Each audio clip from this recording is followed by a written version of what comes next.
National Weather Service in Paducah has issued a severe thunderstorm warning for southwestern Callaway County in western Kentucky, southeastern Graves County in western Kentucky until 7:30 p.m. Central Daylight Time. At 7:15 p.m. Central Daylight Time, a severe thunderstorm was located near Murray, moving east at 40 miles per hour.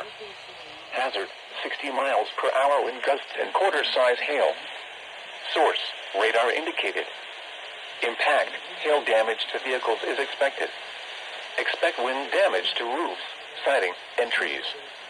Locations impacted include Harris Grove, Murray, Hazel, Lineville, and Crossland.